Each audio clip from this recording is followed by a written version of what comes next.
Alan. We did electrical cardioversion. So we'll start with what is cardioversion. Cardioversion is a shock treatment for irregular rhythms. They're super useful when we have atrial dysrhythmias, less useful for ventricular dysrhythmias. Usually though, we go into cardioversion knowing that it's a planned procedure. Occasionally it can be an emergent procedure done in the OR or on the ICU or a step-down floor, but typically they're outpatient. They come in for a planned procedure for cardioversion. Very good point. So take this one. It's a planned procedure. Okay? Yeah, rarely does it actually happen where we have to do it emergently. That's typically more defib. For cardioversion, the shock that we give is delivered only during the R wave of the QRS complex, and that's so that we don't get R on T phenomenon, and we'll talk about that the next slide, I believe.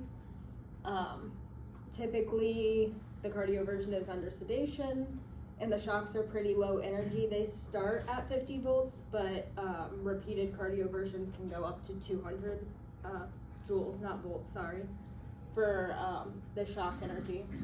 There are two different types of cardioversion. There's chemical and electrical, but we're only doing electrical today. Chemical is super in-depth, and there's a lot of different drugs involved. That's another main important point they discussed is the chemical pharmaceuticals that you can use, right?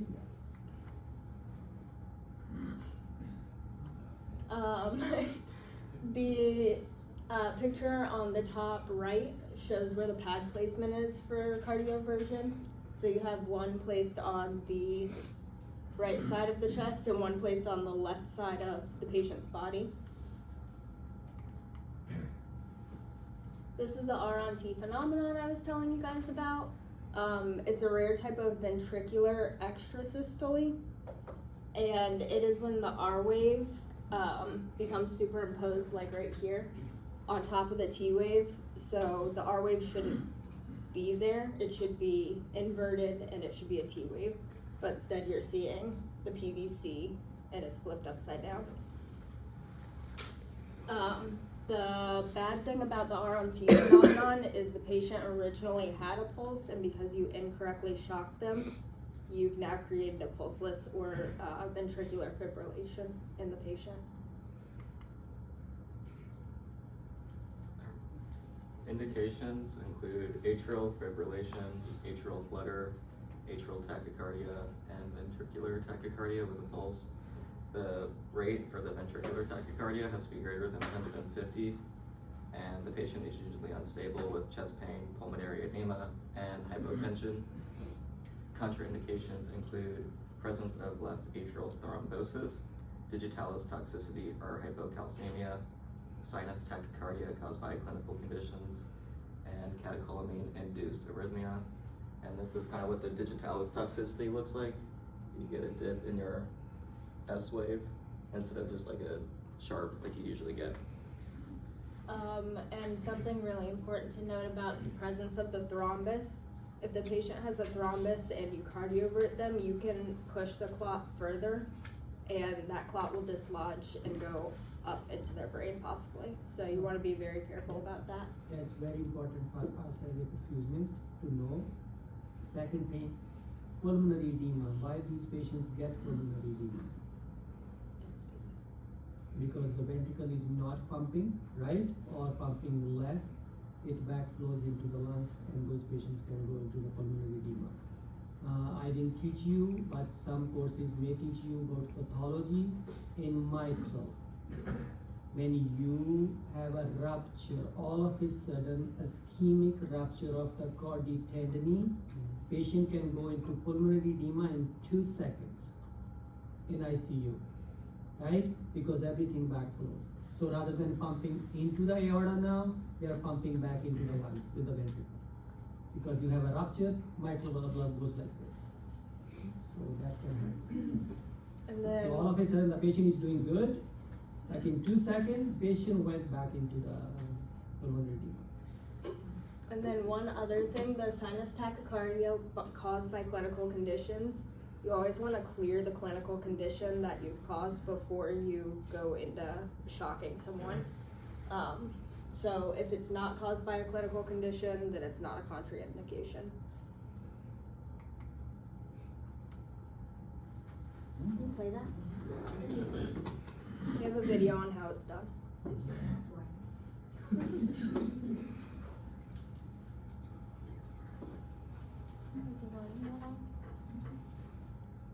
turn it on the screen.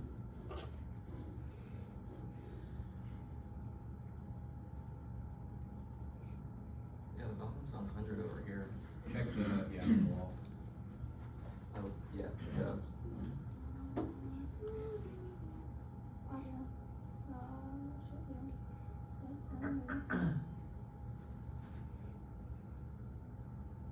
you want me to pull it up on my phone and I can just start at the same time? Yeah. IT problem. Sorry, y'all. Is this? Come on.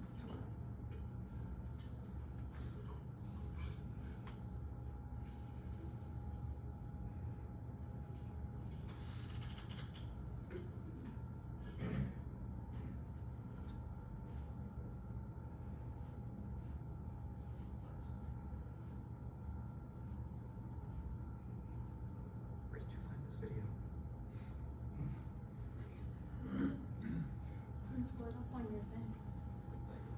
On your Pull it up on the computer. Apologies. Sorry, y'all.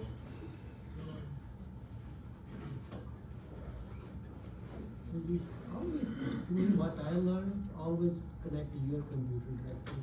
Yeah, that's probably a better idea. Those things has happened to me during the conferences. Oh, no. It does, because then I Got it. you know, I'm gonna keep my computer. I got it. Oh, you got it? Yep. Is it to the right or the left? It's to the right. To the right. Okay. I have a mouse. We're good. We're going to use the LifePak 20E for a synchronized cardioversion of an unstable tachycardia. To go into synchronized mode, hit the sync button. A triangle will appear above each QRS to ensure a synchronized shock is delivered at the right time in the ECG cycle. To select the energy, we're going to use the energy select to go down, or the up arrow to go up. For this, we're going to do 100 joules, as ordered. Charging. And I'm going to push and hold the button. She didn't say clear. After a synchronized shock is delivered, it's automatically reset to an unsynchronized mode. Yeah, she didn't say clear. So what I see, okay, there is something left or? No. None? What I suggest each one of you go, when you go, if it doesn't have a medical background, if you haven't done this before, make sure you know it. Because sometime in the OR, you may be the only one who will save the life. Okay, so make sure you know it. Alright, emergency versus elective cardioversion. Indications for emergency include hemodynamic instability and life-threatening conditions such as arrhythmias. There's really no preparation for it. It's done immediately based off of the life-threatening conditions. For sedation, they're typically under deep sedation or general anesthesia. And then post-procedure monitoring is typically the ISU step-down unit for continual monitoring, and then there is a high cost associated with it. And then for elective, usually they're pretty stable. They have kind of small symptomatics, small symptom arrhythmias. Preparation, they're usually on anticoagulants for 3 weeks just to make sure that they don't have any thrombosis in their heart that can then go to their brain and kill them. Sedation, usually moderate sedation, depending on the patient.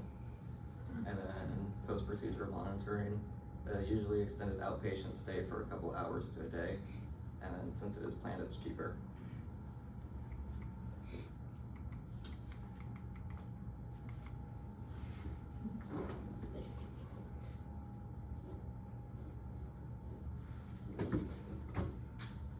And then adverse events and complications, you can have thrombolytic events. Electrical cardioversion can lead to blood clots and then causing a stroke, like we mentioned. Arrhythmias, sometimes doing the cardioversion can actually lead to worse arrhythmias instead of fixing it based on the joules that you give. If the joules are too high, you can burn the patient's skin. You can cause hypotension, particularly with patients with existing cardiovascular conditions. And then, although rare, you can cause myocardial damage through elevated, and then that can be detected through elevated biomarkers taken from the patient. References.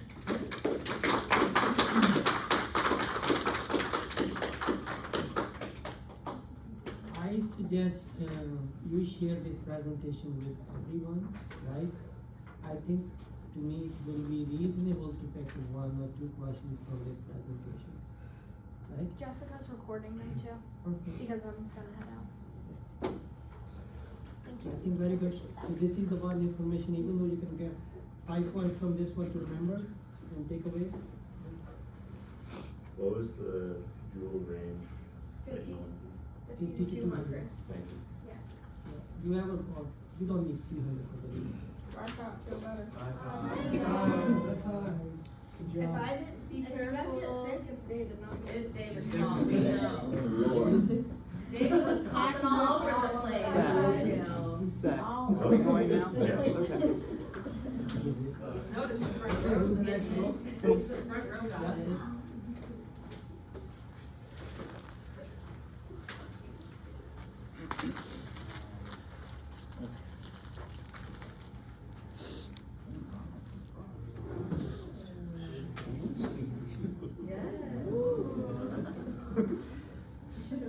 Can we get that side view? It's a lot. They win.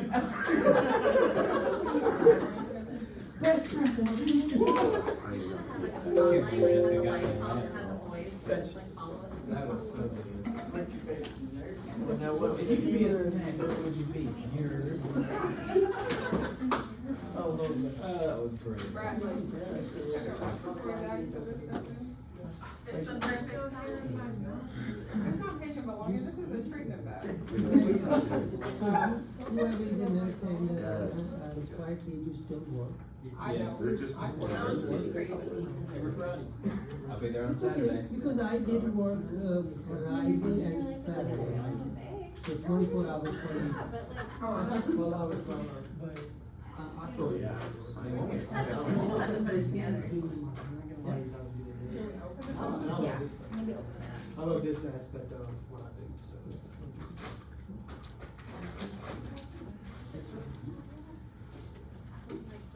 I got you almost a whole kid. I know. Yeah, you did.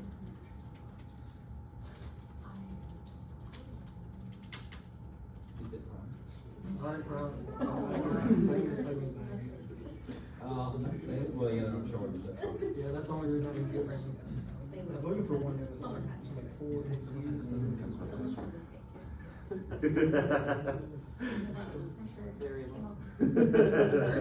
Also me. Oh, is it? Yeah. I mean, we all.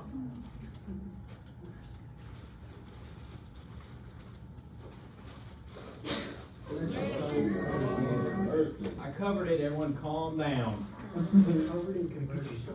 Yeah, don't bring it back here. All the sick people are all in the front. Where David was coughing it up. Yeah. you see, that's the beauty of sitting in Sitting the back here, see? There's a method to our madness.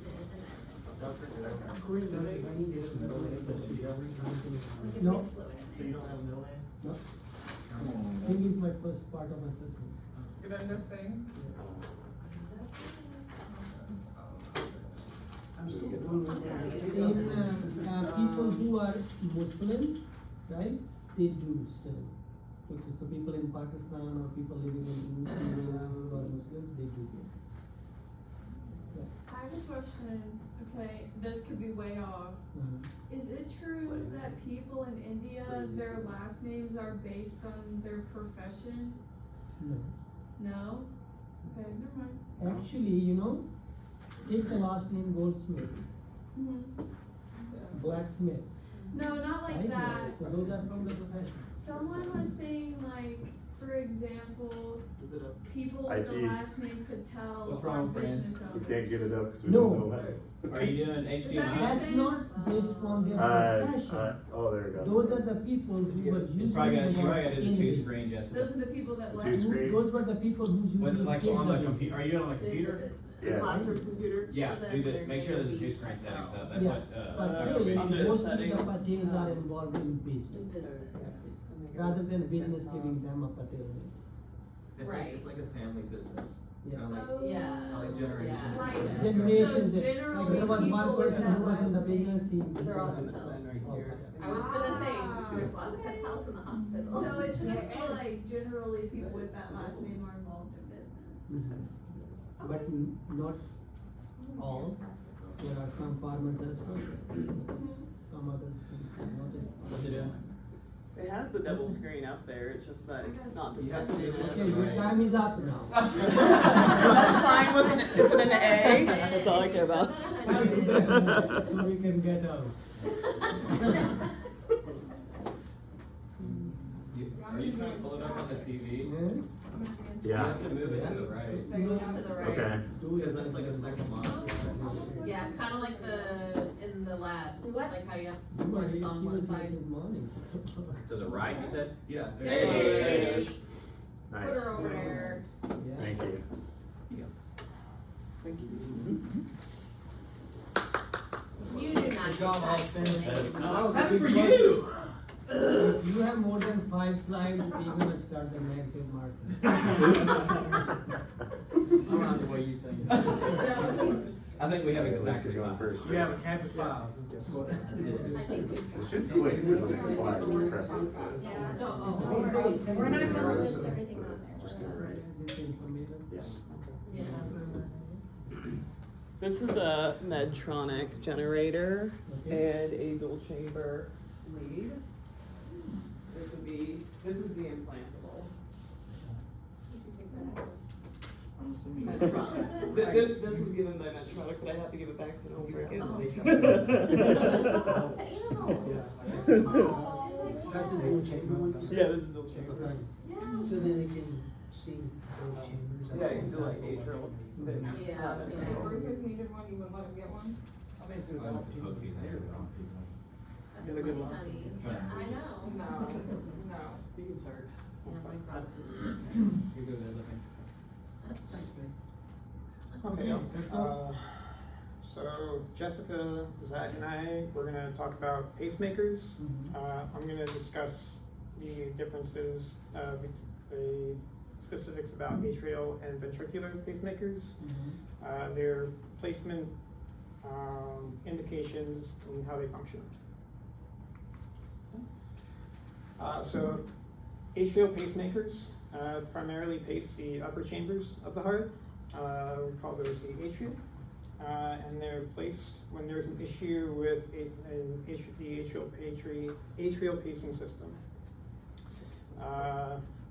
Conditions that would affect that would be like an SA node dysfunction. They are they're atrial pacemakers ensure stable atrial impulses, which help to maintain a regular heartbeat. Then on the other hand, ventricular pacemakers target specifically the ventricles, which are lower chambers, and they usually work to alleviate issues of heart block. So if you're having a connection issue, an electrical connection issue between the AV node and the bundle His and the Purkinje fibers, will stimulate those areas of the ventricle to keep the heartbeat regular.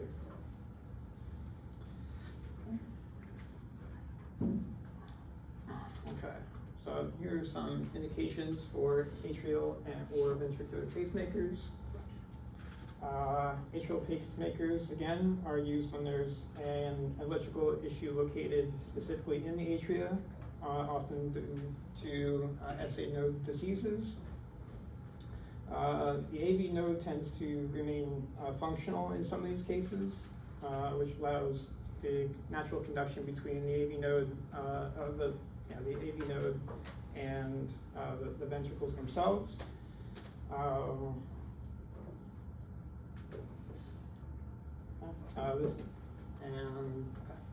Ventricular pacemakers, however, in contrast, are indicated when there's a conduction problem in the ventricles, specifically types of heart block. And they act by directly stimulating the ventricle muscle, ventricle muscle, supporting circulation, allowing the lower chambers to act efficiently.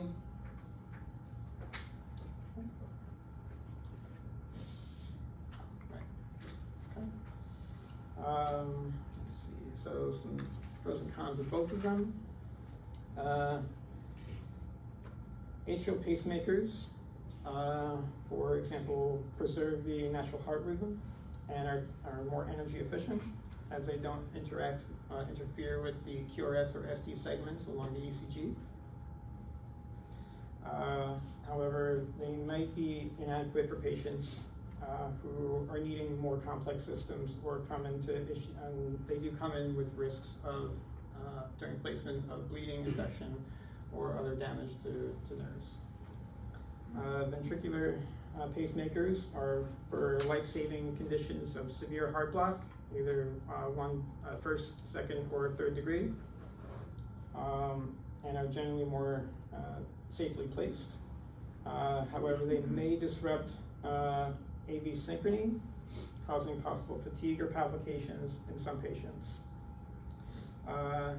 Additionally, they can result in a widened QRS, which can complicate detection of certain ischemia on an ECG. Okay, I'm going to talk really quickly about how they function independently or together. Pacemakers generally generate electrical impulses that are delivered to the heart muscle through leads and electrodes. Atrial pacemakers are placed in the right atrium, stimulating the atrial wall and allowing the electrical conduction to travel naturally through the atria into the AV node. Ventricular pacemakers are positioned to stimulate the left or right ventricle, and the leads are threaded through they're threaded through usually the subclavian veins to go through the atrium and then place themselves into the ventricle.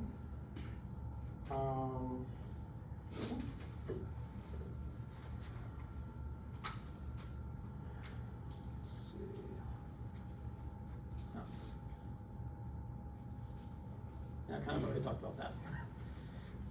So yeah, their placement again is generally under local anesthesia, implanted subcutaneously through the subclavian vein or through the atria themselves, and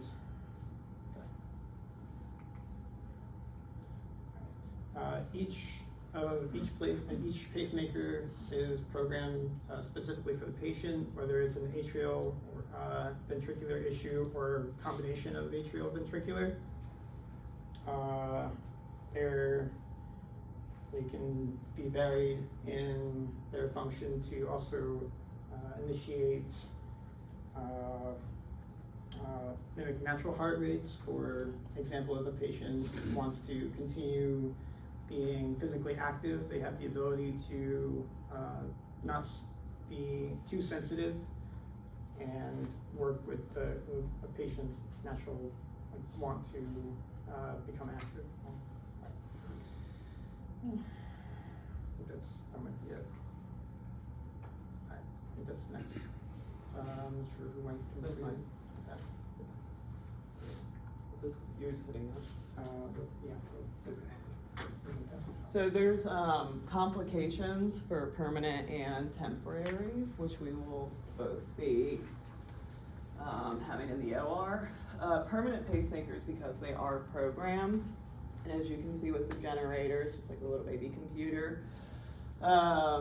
So they do not like being interfered with in terms of their electronics. That's where a lot of issues come from. As you can see, the electromagnetic interferences can cause profound bradycardia and asystole. The cauterization that the surgeons are utilizing during the procedures can cause malfunction, BFib, and bradycardia, again, because the electrical currents are interfering with the generator sensors. And then I thought this one was most interesting. The guide wires used during CVC insertion can also actually interfere with the chamber leads, and it can cause the ICD, if it's a pacemaker ICD, to shock the heart, which is no bueno.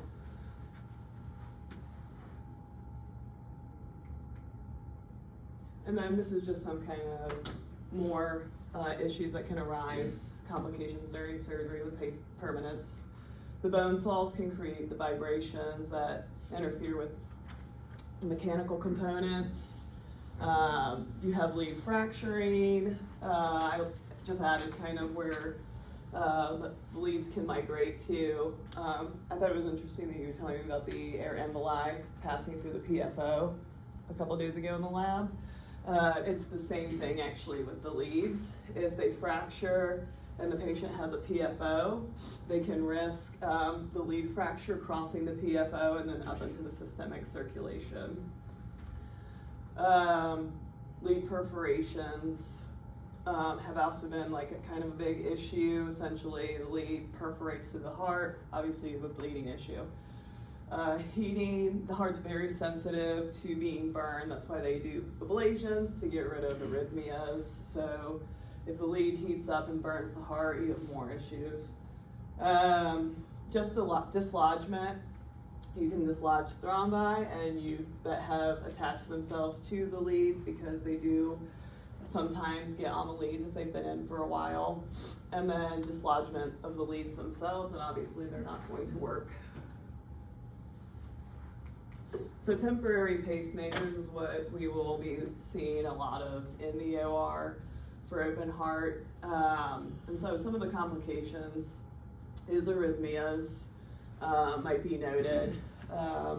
Again, perforations of the wires, which can result in cardiac tamponade.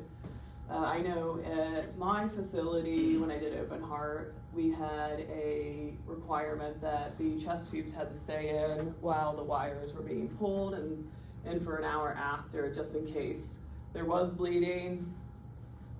The chest tubes, if they weren't clogged, would be able to get it. Infection, bleeding, your standard stuff, and then again, lead dislodgement, and like the wires look like these, like one little wire, unipolar or bipolar, and they're up against the heart, so they can be removed pretty easy. The nurses pretty much rip them out. Capture threshold sensing, which is common even with the permanents. Epicardial edema, if you think about it, if you have fluid in the way, not really going to be able to send that electrical impulse. Inflammation and fibrosis can also develop in the areas. So it's kind of important to know this stuff. Failure to sense. As you can see, you can oversense, undersense. Essentially, it happens around the QRS, where the heart did not recognize, or it did not respond correctly to the generation of an electrical stimuli. And then failure to pace, failure to capture. Failure to pace, as you can see, that's not going to be very good in long term. And then failure to capture, again, not good if your heart is not pumping when it's being signaled to. So you're probably wondering, Jessica mentioned when leads break and stuff. So if there's a permanent pacemaker in and it's broken, like the leads are broken, or maybe there's an infection, or for some other reason, if you want to get those leads out of the body, that's when you need laser lead extraction. This is a very relevant case to us because perfusionists will be on standby for these cases in a lot of hospitals. So just like Luke already mentioned, typically the leads are going through the subclavian, and you'll sit one in the right atrium and the right ventricle if it's a dual chamber like this. And basically laser lead extraction is you have this like sheath with a laser at the tip that you thread over the pacemaker wires once you unplug them from the device.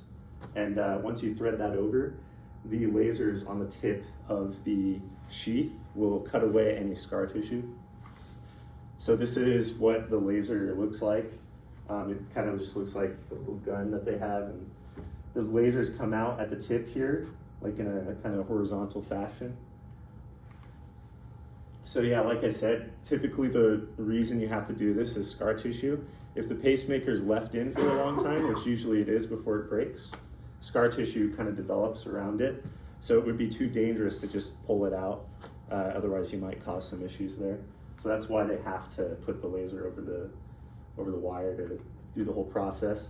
So yeah, they'll thread it over, and then they'll cut it with scar tissue. The biggest risk for this procedure being it can maybe perforate one of the vasculature walls or maybe even the heart wall. So it's a really advantageous procedure because you don't actually have to open up the chest. You can do this all non-invasively, and that means the patient can get out of the hospital faster. However, like I said, you can potentially perforate one of the walls. So this is an issue, right? Because it could cause cardiac tamponade, which that's a really big deal. There was a study recently done, a cohort study of 121 patients. Of those 121, 30 of them had complications post-operatively, which this procedure doesn't tend to have that many complications. So the writers of the study thought that a lot of those complications had to do with other things besides the case itself.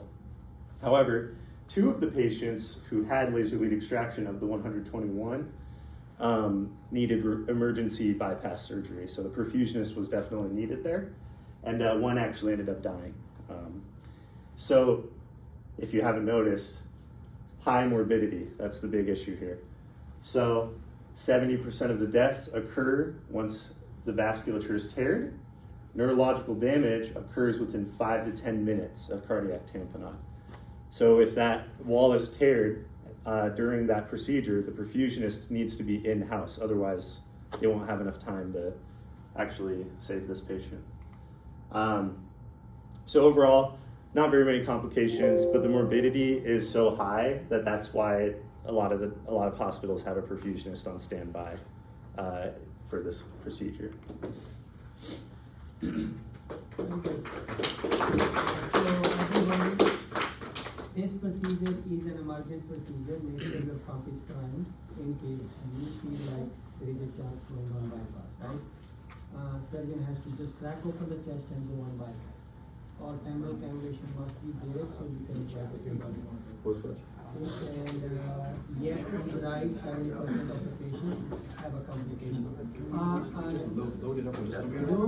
Jessica, Yeah. can you go back to the slide where it says the heart, the leaves are going in? Go back, one, that's it. You said that bundle of his, you see that?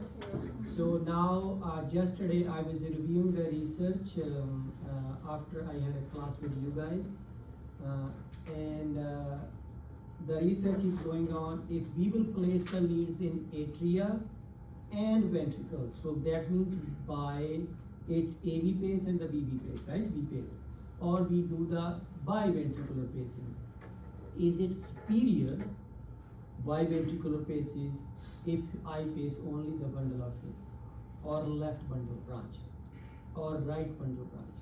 So what their electrophysiologists are finding now if we will directly place the lead in the bundle of hairs, we don't have to do the biventricular pacing.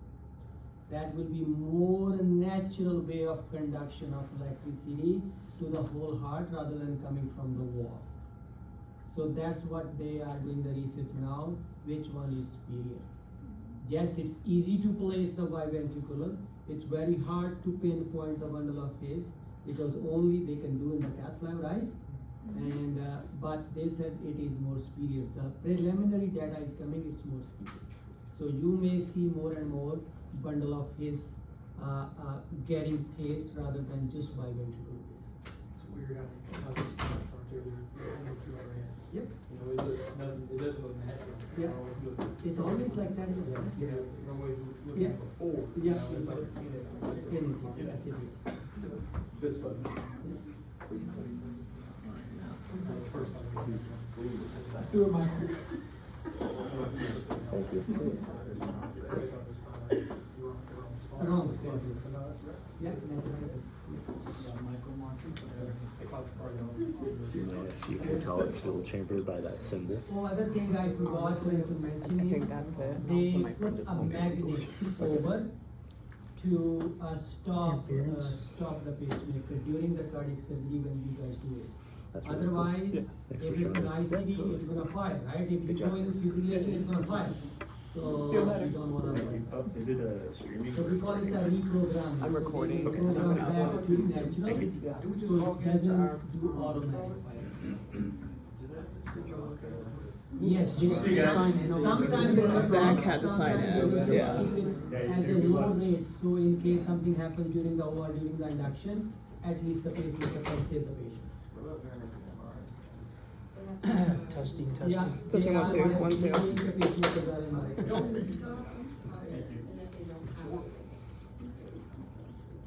got Eminem up there. We already know this. Don't worry. Can I, you mind grabbing my phone for me, Christian? Yeah. Authenticator. Oh, that's not how it goes in. That's not good though. I guess not. And then it sits this way. And then that way it sits in the pocket. Here's the issue. This thinks this one goes to the right of this.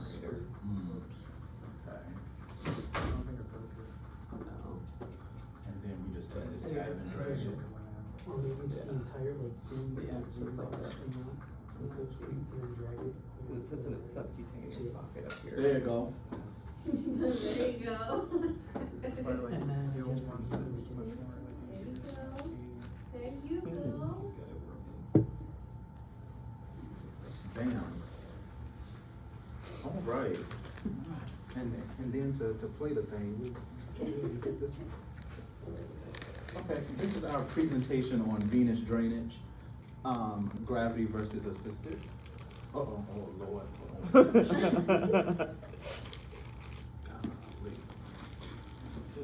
What button are you supposed to hit now? Are you guys using that? Yeah, we used it. There you go. All right, gravity drainage. Venous drainage or venous return is has been traditionally achieved by gravity siphonage.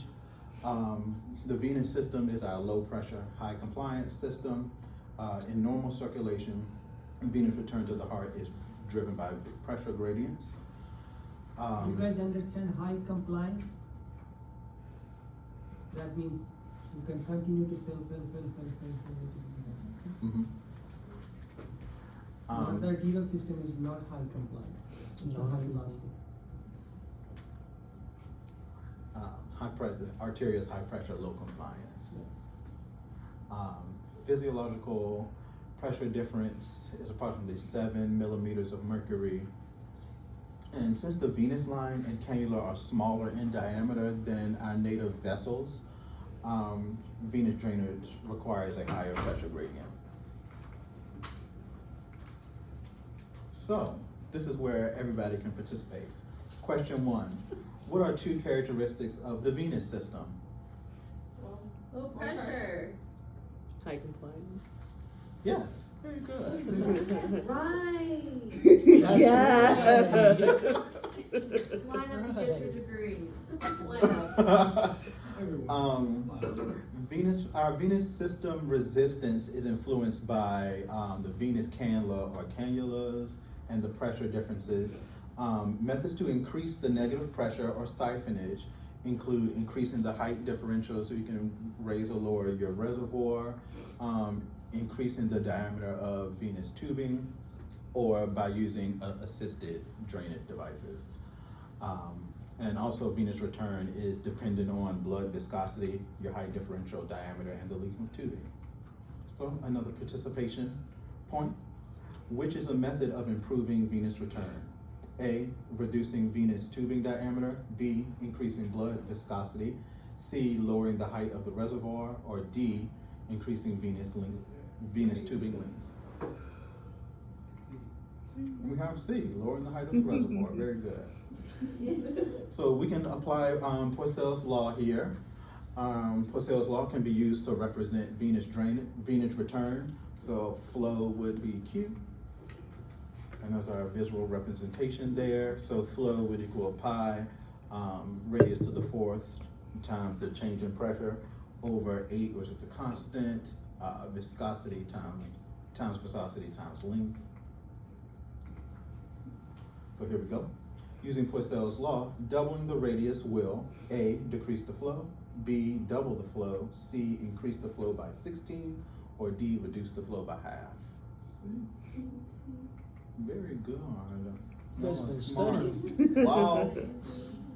Okay, so complications with venous drainage could be excessive drainage, and that's where your drainage is greater than the return to your central system. It also causes excessive negative pressure, where you get your chattering and everything like that, and chugging. And it may also cause collapse of vessel walls around the cannula and intermittent reduction in venous return. Low venous return could be caused by inadequate venous pressure, reduction in height differential between the patient and the venous reservoir, malpositioned or dislodged venous cannulas, or obstruction, or increased resistance in the venous line or cannula. Go back to the complications.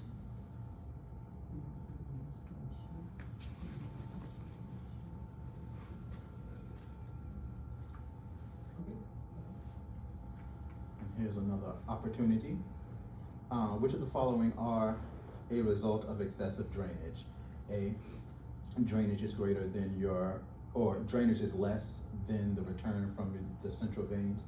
B, excessive negative pressure. C, collapse of vein walls around the cannula and intermittent reduction in venous return. Or D, more than one above.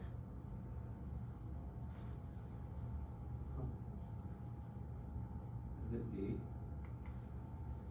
More than one above. And then 5, what are 4 causes of low venous return? Who would like to take a crack at it? Keep in line. That's 2. Good. So we have, it could be inadequate venous pressure, reduction in the height differential between the patient and venous reservoir, malpositioned or dislodged venous cannulas, or obstruction or increased resistance in venous lines or cannulas. We're gonna keep rapping with some of the physics principles. Which one did you click? Oh, I think it's the one to the right. Yeah. Again, here's Bernoulli's. You talk about if you have a high velocity, you get a low pressure, and then if you have a low pressure, it's a high velocity. So when you're talking about drainage, and we're gonna go ahead and start talking about vacuum assist venous drainage, you wanna take that into consideration. Also, again, here's a quick review of Reynolds number. Anything less than 2,000 is likely laminar. Anything greater than 2,500 likely turbulent. Some literature suggests that the churning of blood, which is a critical value, and Reynolds number is 2300. And then if you actually look at formula for Reynolds number, these are factors that influence it. So you have density, velocity, the diameter, and the viscosity.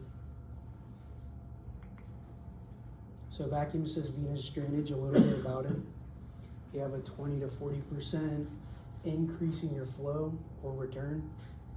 Percutaneous when you're doing it femorally, and a catheter size of 22 to 28 French. There's risk of aspirating air from around the venous cannula. Some literature suggests that you actually use second purse string suture. Risk of developing positive pressure in the reservoir, like a closed reservoir. Can lead to retrograde venous air embolism. So actually you can have it going up your tubing, back to the patient that way. Total negative pressure, so you have to factor in gravity drainage with vacuum. So when you do that, it shouldn't be greater than 100 millimeters of mercury. Use the minimum amount was suggested in Reed and Stafford, I believe, was the source for that one. Use the minimum amount to achieve desired flow. Monitor venous reservoir, positive and negative pressures. You should know by now that you have that little valve for both positive and negative, and that also helps with this part of safety with it. Regulation of vacuum source to avoid blood component trauma. So excessive negative pressure causes lysing of your cells. You might see high potassium. This is one thing to consider. So then, if you're using vacuum, you can go on essentially with the dry venous line, which is nice. And it can reduce your prime volume and also keep your crit a little bit higher. You can also get gaseous emboli, because when you're having excessive negative pressure and you pull it through, you can actually have it go through your pump, transverse the oxygenator and arterial filter. And they typically say you should have between negative 20 and negative 40 millimeters of mercury. So here's some advantages. Better control with venous airlock, can help alongside gravity drainage and increase the venous return, reduces priming volume, can use a smaller cannula. Tubing size, you could use 3/8 instead of 1/2 inch, and that's obviously less surface area that your blood's coming in contact with. Can adjust the amount of vacuum applied, so it's not like a set 20, 40, whatever it might be in your case. Rely less on gravity itself, so you're not constantly having to adjust or worry too much if they're tilting a table, raising a patient, whatever. And it's a great recommendation for the mini procedure. So if you're going femoral access, a lot of times you need something like this.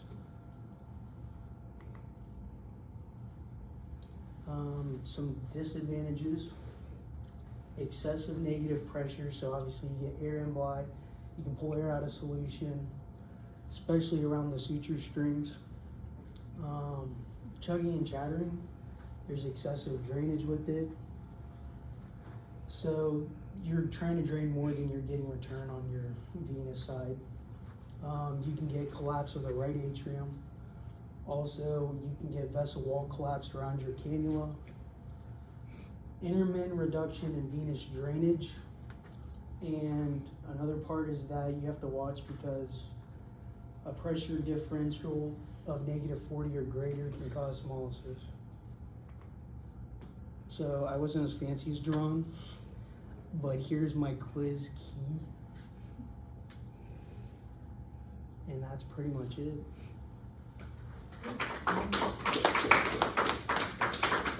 And they're posted on the Google share doc.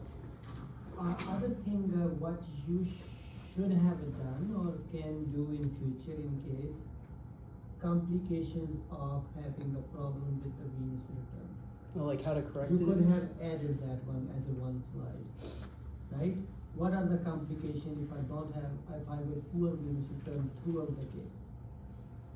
Like clamping the venous line, removing the vacuum? No. The cannulas are a problem. You don't have a good venous return throughout the case, You're right? not gonna be able to flow. Yeah, so one, you won't be able to flow, you're gonna have all the perfusion issues. Second, even though you're able to flow because you are adding volume is enough, but still there is a venous return problem. You are draining the IVC, but you are not draining the SVC, you're gonna have this issue.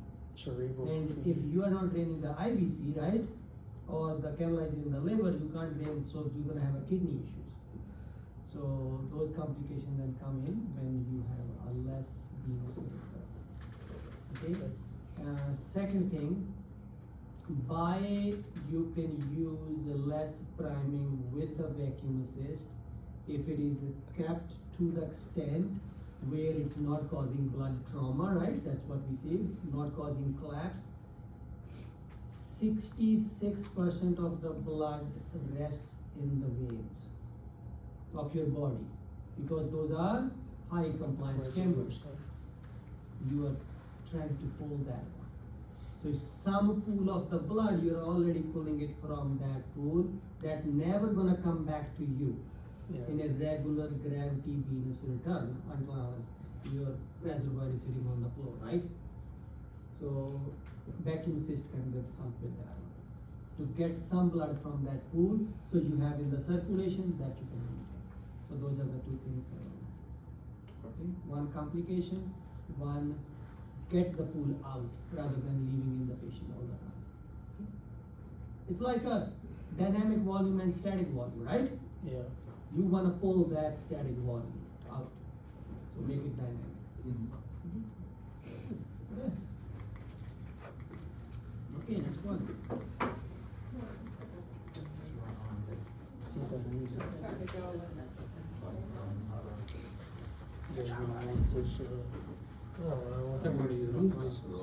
Excuse me, sir.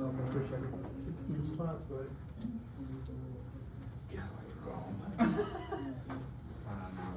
Am I signed out? It ought to be signed out. I don't get it. I'm timing y'all. You got time? Hold on, let's get it started. You ain't got it started yet. Yeah, this will work on here? Probably not. All right, man, ultimately it is monitoring. What it stands for is bispectral index spectrometry.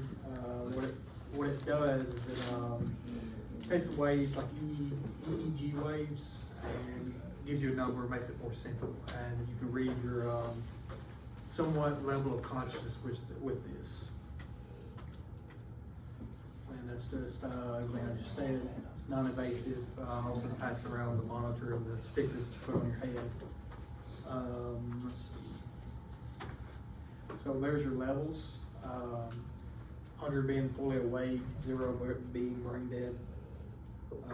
So if you ever see a biz of 0, whether you're not hooked up appropriately, you have no electrical activity, or you gave something to affect that. General anesthesia, between 40 to 60. Hot spot would be around 50. You use this during surgery for also general anesthesia. You also use this in the ICU when you paralyze patients.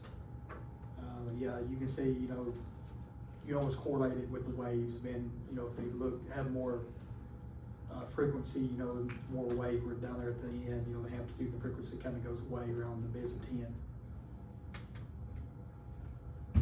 These are some of the things that we want to watch for that can affect your reading.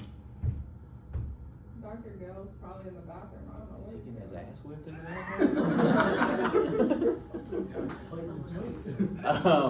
Was So. that you?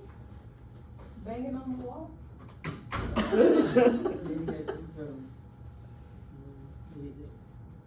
Cleaner in the washroom. All right, so hypothermia can affect it, hypoglycemia, drugs such as ketamine, it'll give it a falsely high reading. Electrical interference because it is electrical. The electrode placement, if you look at these electrodes, they actually have a, thank you, sir.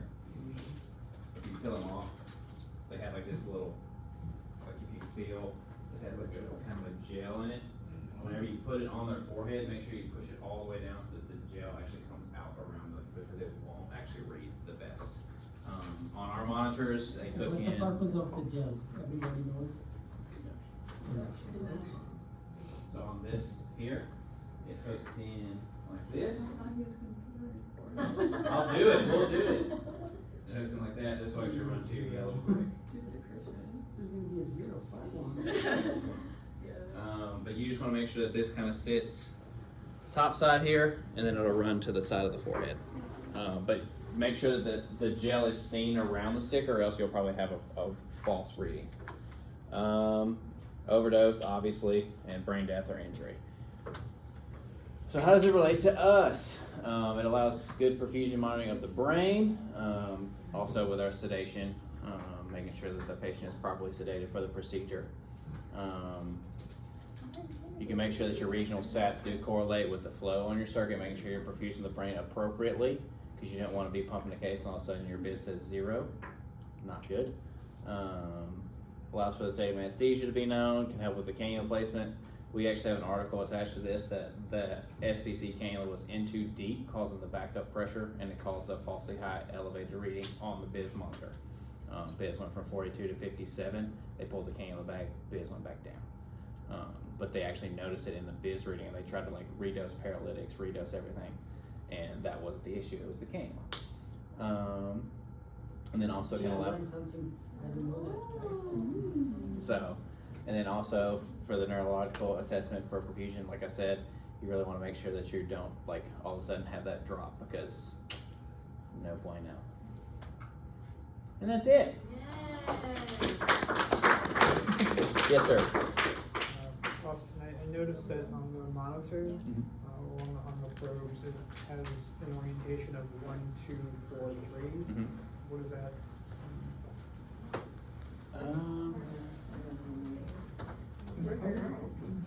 I actually don't know why it says 1, 2, 4 here. You know what? On the placement, I'd imagine. Yeah. Yeah, it's a placement. So It's you probably hit, the way it conducts. you hit one goes up here and kind of circles around to the side of these. Not every electrode are like these, but you kind of around your oh, that was wet. Yeah, sorry. But that's how it'll look on the forehead too. Yeah. So there's a certain orientation. Yeah, You one, can, yeah. on these, it's not on all of them, but one Yeah. down. And sometimes they'll do like 2 on both sides, so they can kind of watch both sides of the circle. Would it be like respective to different I will. colors, or What's that?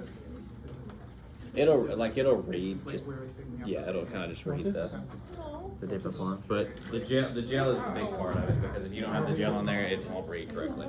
He chewed my wash up. Yeah, he almost broke the switch of the. But you can put it on there.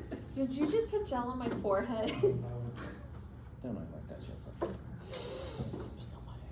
I just like playing with the little fuzzies. That's it. I think it should be like that. I can feel it on my head. That's it. Great. It might be going up. Phenomenal. I don't know. I don't see it actually. Alright, Austin, how do you do this? What's up, love bug? Oh. You were there. You were running. Are you doing off the it was computer? just- Yeah. Yeah. Just do the classroom computer. Oh. You have to do the drag across. Oh. Sorry. Yeah, fix it out. Is it on? Yeah. Take your top and drag it to the right.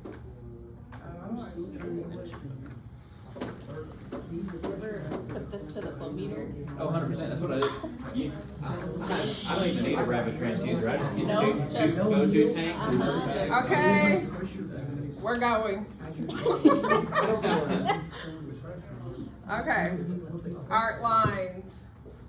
What is an arterial line? I don't know. It is an indwelling catheter inserted into a peripheral artery, usually the radial or femoral, used for continuous systolic, diastolic, mean arterial pressure monitoring, as well as somebody requiring serial blood gas monitoring. They're used in emergency rooms, ICU, and the OR. How does it work? Pressure fluctuations conducted through fluid-filled tubing to a transducer. Transducer combines pressure-sensitive diaphragm and strain gauge. Then a pressure is converted into an electrical signal that we read on the monitor. Resistance creates a pressure waveform on the monitor. The equipment needed. Here's a list of the equipment. We have this equipment. It's kind of a lot to pass around, but Yeah. Lindsay, you want to just hold it? Show them, because this was the question in the exam, and I will say only probably 25% of the people mentioned everything. Okay. So, when you're inserting this, it's a sterile procedure, so the person inserting it is going to need a sterile gown, a drape over the patient, sterile gloves. I don't think we have that, but that's No. fine. I mean, you guys know what that is. Chlorhexidine or iodine, we have chlorhexidine. So you will clean. In. Can you pop it and show us? Yeah, you want to come up here and we'll do it for you? No. Oh, okay. Lidocaine to inject in the area just to numb it. Scalpel and a needle driver, and then you'll need sutures to sew it in place. You will need a 3-way stopcock, pressure transducer kit. We have the pressure bag. And IV tubing connector. Of course, you're going to want to make sure you have the appropriate size catheter for your patient and whichever artery is being cannulated. Obviously, the radial artery is smaller than the femoral artery. And then depending on your patient's size, depending on what method is used to insert the cannula, guide wire, and then of course you need a monitor to display the pressure on.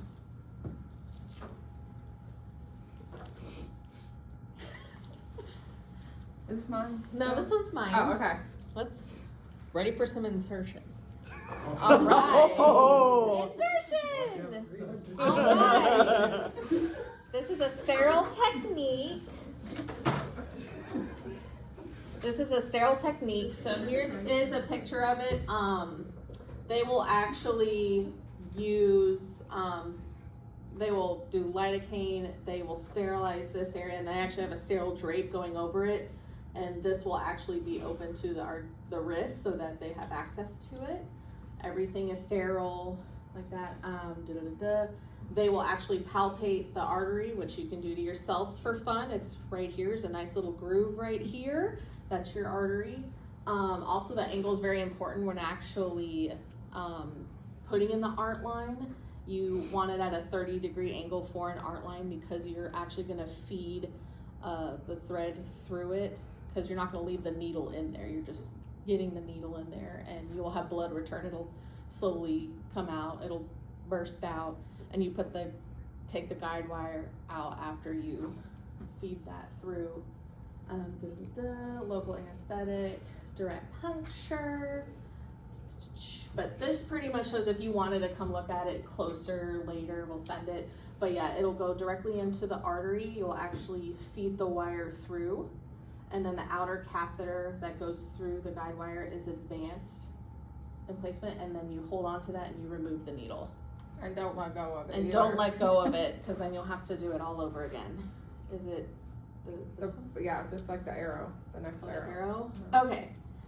So this is obviously not a real human, but it will go right here. It will be draped. This is actually very similar to our waist on our venous. Whenever we pull a venous gas, this acts as a waist. So some of them look differently. This is kind of an accordion. I don't know what the name is, but you'll draw back, you'll close this, and you actually get your sample right here. And then, boop. The monitoring, you prime the tubing, the pressurized bag, which is over here. You will actually pressurize it to about 250 to 300. It actually has a little gauge on there too. Whenever it's green, you're good for your pressure bag. Here you have your art line with non-compressible tubing, which is important, and onto our pressure transducer that actually will connect to our monitor to display the electronic number on the monitor. You zero the transducer just how we do in the lab. Close port, you open it to air, zero it, close it back to the patient. Flush any, and then there is something called a pigtail where you actually flush the line so it's all clear, because you don't want blood in here, because then you can have issues with clotting in that line or clotting right there. And you make sure you have a good waveform. Which goes to you. Alright, so for normal values, everyone knows our regular blood pressure normal is 120/80. We talked in lab today about the pulse pressure should be about 40. And then if it's a wide pulse pressure, it can indicate issues like if it's greater than 40, can mean that you have a high SVR. AI, aortic dissection, you'll see that. And then with a narrow pulse pressure, less than 40, it indicates poor heart function, insufficient preload, that sort of thing. So that was already in your presentation from this conversation? Yeah. How did you know? How did you know, Gil? Yeah. All that matters is it's in there right now. It's in there okay? now. It doesn't All right. matter if it was before you told us or not. For troubleshooting, we've talked about this before, but under dampened, you'll get like a hyperdynamic waveform, which can either give you like a falsely high systolic or a falsely low diastolic. Can mean there's an increased SVR, you have too long of tubing, or if they're tachycardic. Over dampened, which means it's looks like this. It can mean like, or it can give you a falsely low systolic or falsely high diastolic. It can mean there's air bubbles, kinks, or low pressure in your pressure bag. Indications, we've kind of talked about it already, but anybody requiring like serial ABGs, typically in the ICU you'll see it if they're on pressors, and then obviously for surgical procedures. And then contraindications, peripheral artery disease, lack of collateral circulation, specifically in the radial artery, they'll do like an Allen's test. Otherwise, infections at the desired catheter insertion site. I know sometimes like femoral sites aren't necessarily the best sites, obviously, because they're not clean. And then here's our references. Can you explain the Allen's test? Who doesn't know? Yeah. So, like in the cath lab, we would do it before we would do caths through the radial artery, but essentially you hold down on the radial and ulnar, and like we would have them attached to an SpO2 monitor and watch the waveform. I don't know how you guys would do it, but Just by, well, did I ever do it? No. all So that was you this. a fist. yeah, right? fist, Yeah. and then they'd hold it, and then if you don't have, if you have a positive Allen's test, I think then you Well, can't you're use looking that to site. make sure that if you're gonna put it in the radial artery and something happens, you damage it and it no longer works, well, you still have circulation from your ulnar artery. So if you occlude your radial and you open it, your hand should still have blood flow. If it doesn't, don't use that artery, basically. I know a few classmates of mine in respiratory school actually discussed not having, when they were children, they had to have their ulnar artery taken out. So it is like really important to always do that Allen's test. And you do? Yeah. If it's not written in the chart or anything, or you have no idea, you nick the radial artery and they don't have bilateral circulation, your hand becomes necrotic. Yeah. So anything you're doing with the radial artery, Allen test is very important.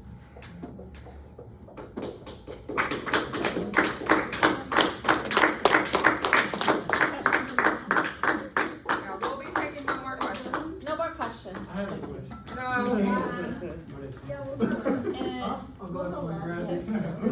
I got one. Over damping, under damping, everybody understands, right? Over damping. I just can't take anything Under damping. Just want to pull up your Google and then just sign it, or whatever you want to do. That way you don't have to log on to the thing. Oh no, I can log in the computer. Never mind.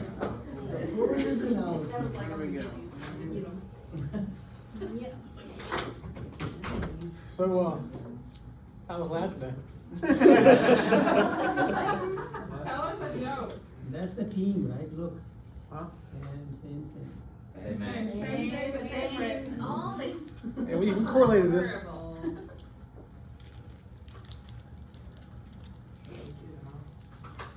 So anybody wants to know, Uber Eats has a free item on $25 of Waldo's today. Just in case you're feeling chicken. Waldo's is pretty good. Waldo's, what we had at the interviews. Is there a few of them around here? It's like three. You said what? Waldo's is delicious. That chicken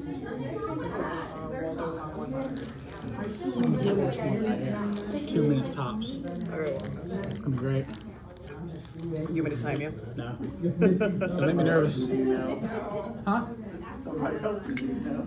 Oh, it's Jerome. It's all about it. Take it and fix it. Take it and fix it.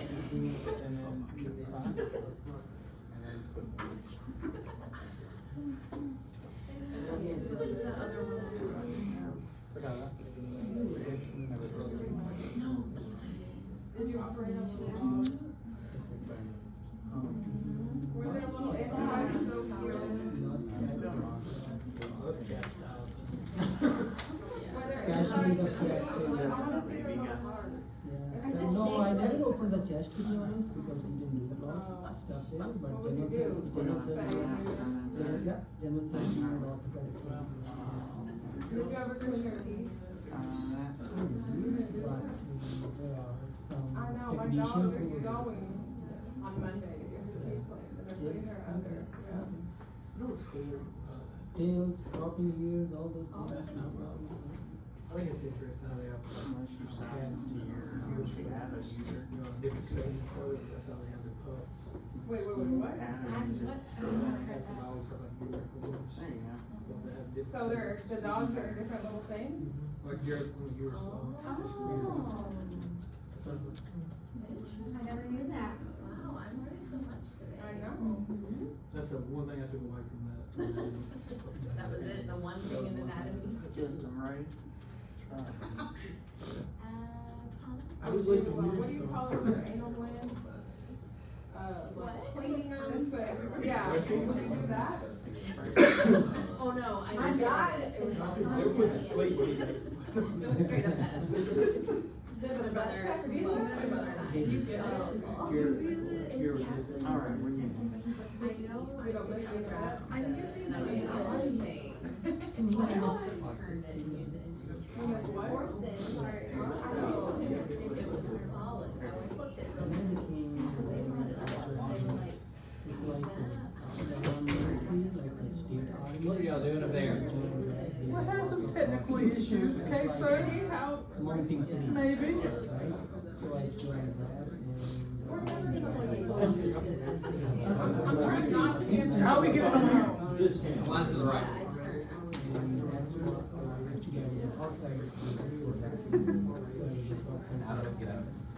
Get out of it. They actually asked me to come there.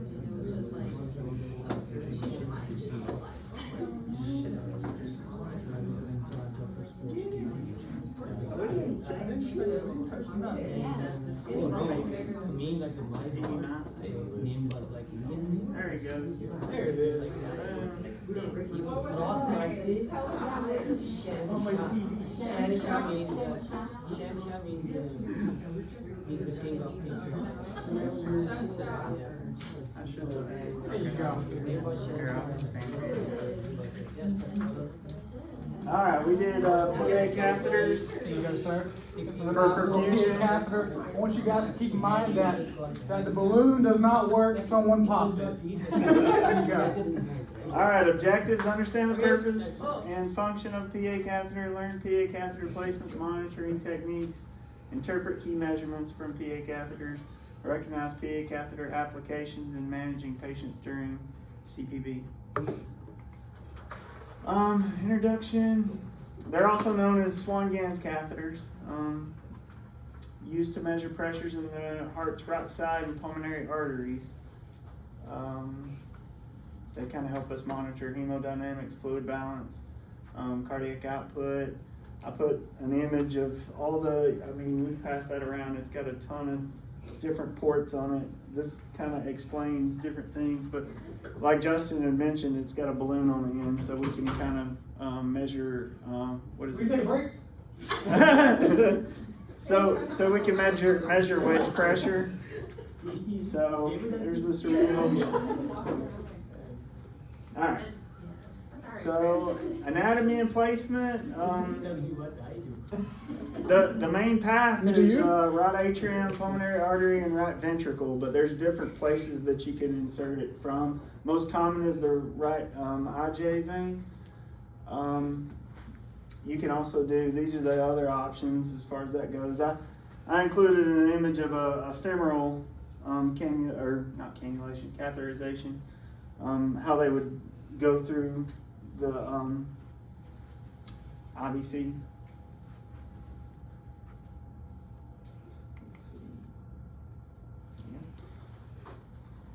All right, so these are some key PA measurements. You got the right atrial pressure, it reflects on the venous return and right ventricular preload. The pulmonary artery pressure indicates pulmonary circulation pressures, so the systolic and diastolic.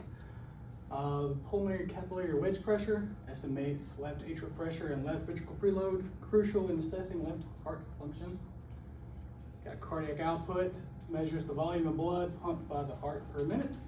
And we got the mixed venous saturation, or SVO2, reflects the O2 delivery consumption balance. And this right here, you can just read through it. Know this. This is for your reading as well. I'm just playing.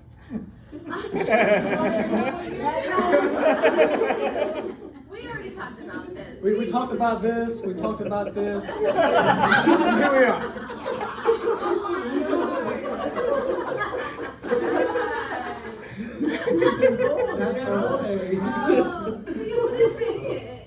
So the summaries provide essential data for management of the patient on bypass. Perfusion uses optimized fluids, O2 delivery, and cardiovascular stability. Understanding is vital for patient safety and effective perfusion care. Nice. That's the end. What's that? We're passing it around. Chris, you look very feminine in that picture.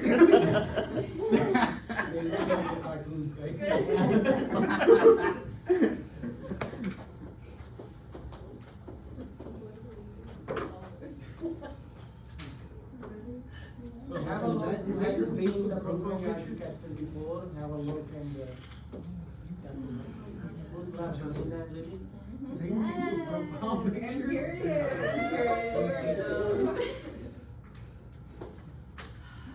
Are you gonna say that after everything you say? Let's go. Okay, so pulmonary artery catheter, everybody knows how to insert, right? How it looks like. Make sure if you haven't seen it, touch data.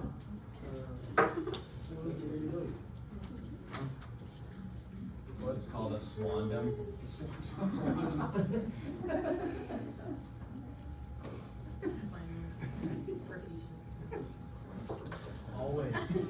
Always be at perfection. Center.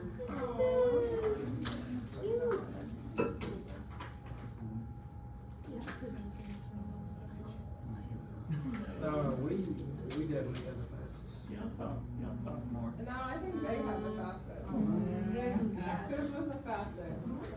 I think he's both. We might have a contest out of I think we should have timed it. I know, I was trying to, but I forgot. Didn't say there's a minimum, just a maximum.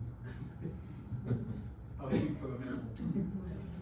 And who was the slowest one?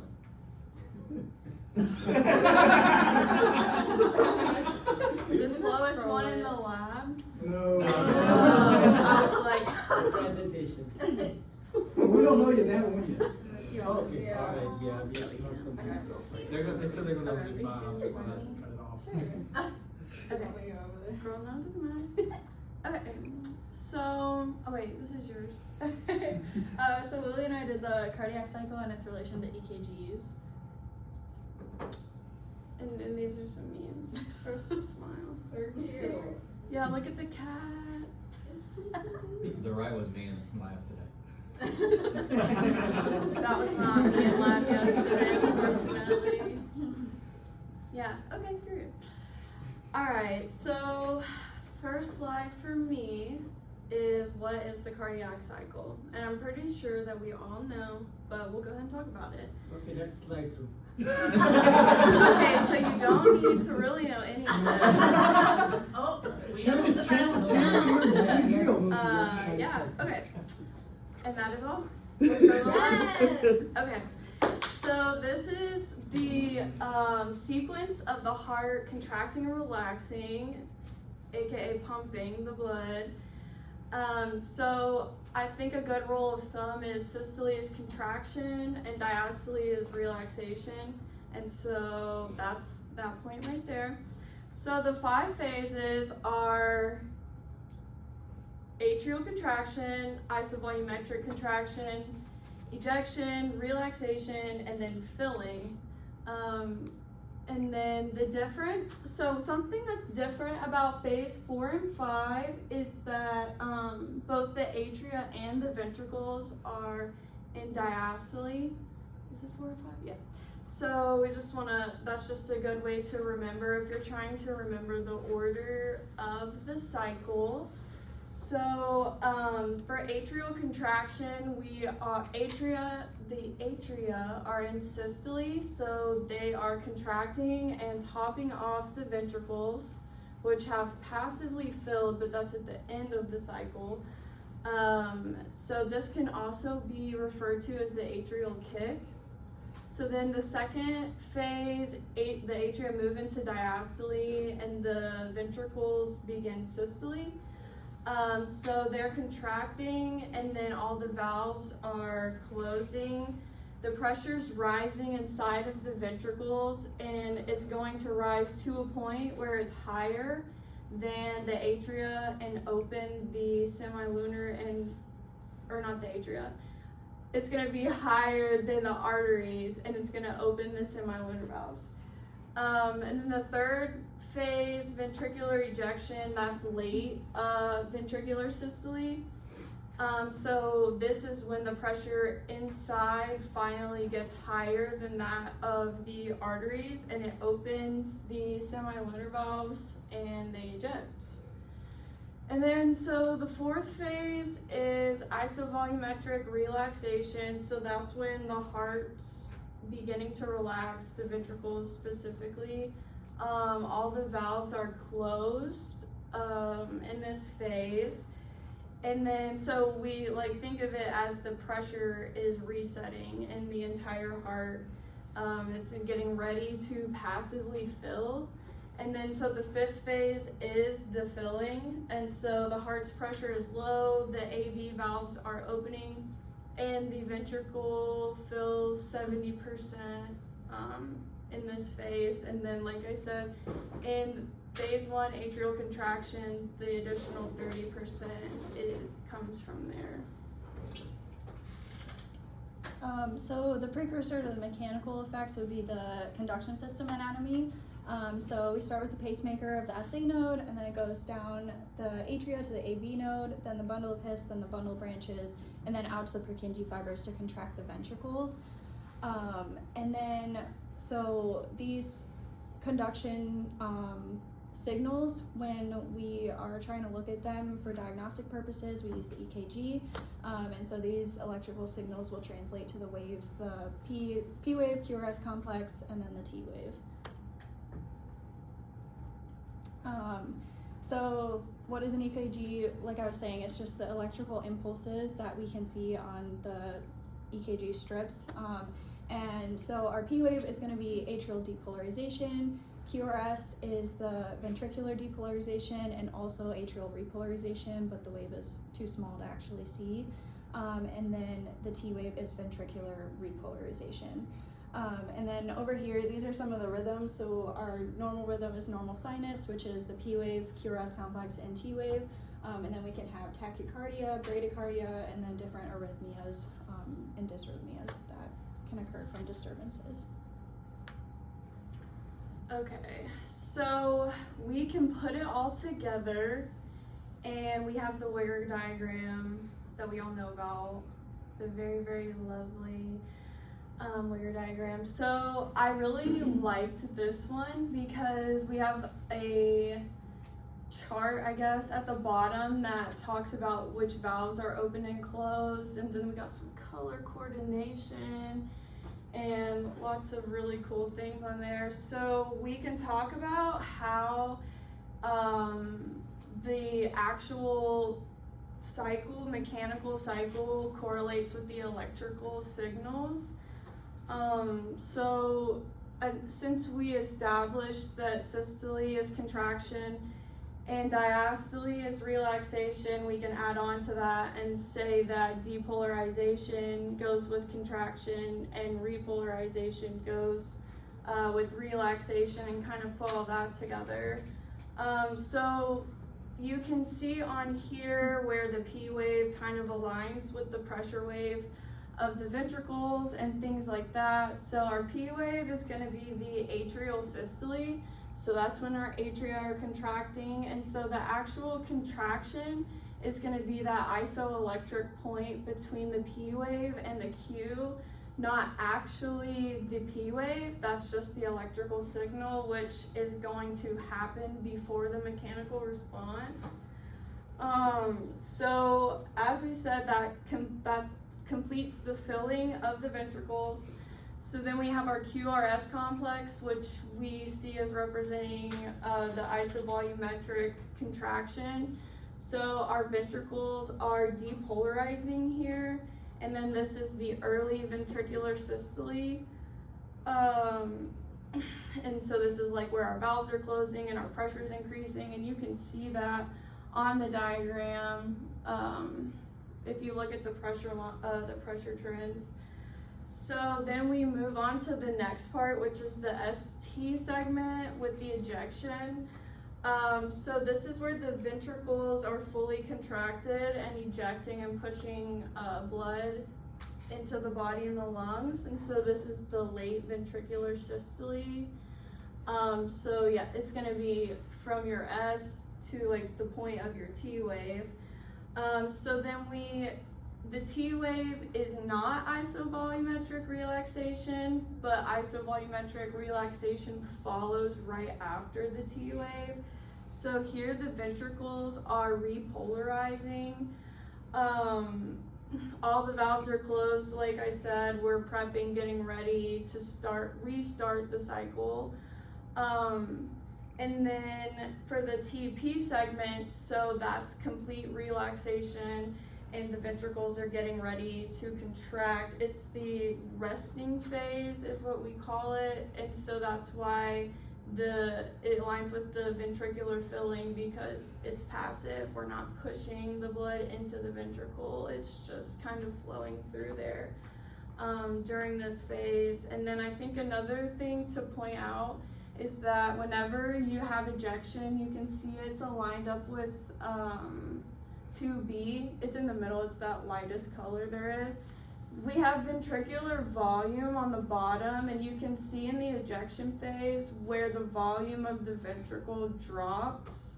So I think that's another good way to read this and see ejection, because when we're ejecting, we know we're losing volume out of our ventricles.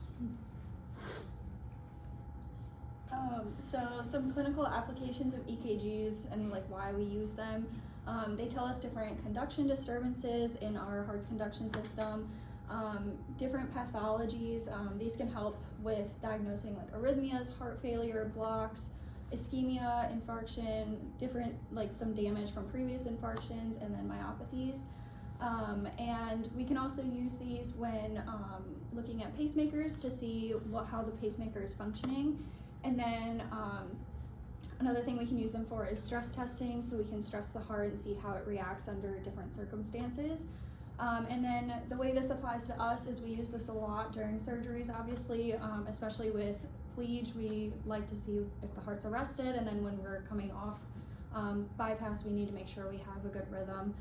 So it's really important for us, especially if something like VTAC or VFib occurs, we know how to treat it. Like, when we look for rhythm after a hot shot and whatnot. Okay, so then just to finish, this is a Wiggers diagram that's not got so much stuff on it, and probably something more like we would see if we ever had a reference on something. So if you wanna go further, you are learning, make sure you know where the hard sound's gonna come, okay? S1, S2, all those things, so you guys can go further. They're at the bottom right there. Yeah. Those gonna come somewhere in your physiology as well, so make sure you do that. Okay, so let's talk about it. Yeah. So we see some hard sounds. The first hard sound looks like about the peak of the QRS complex. That's ventricular contraction. It's when the valve is closing. Closing. And then up here, you can see where it aligns with that.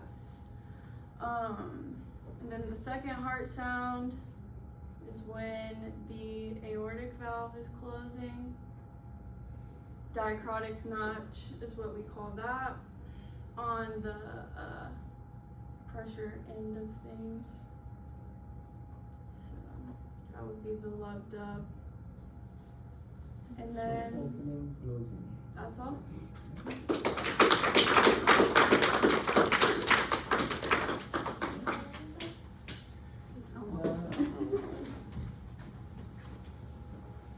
Did pharmacology cover that what kind of chemical cardioversion will we do? They will cover that. With the blocker and everything?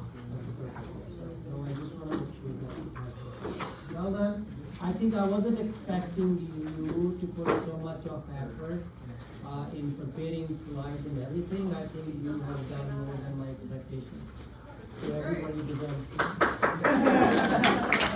That was fun. That was fun. Let's see how fun. We all made it.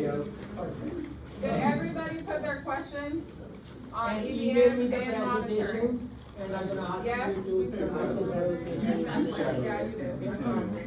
Okay, because the email has been sent to Gil. I think we're gonna start my video grade. Have you shadowed it for Centennial? This week.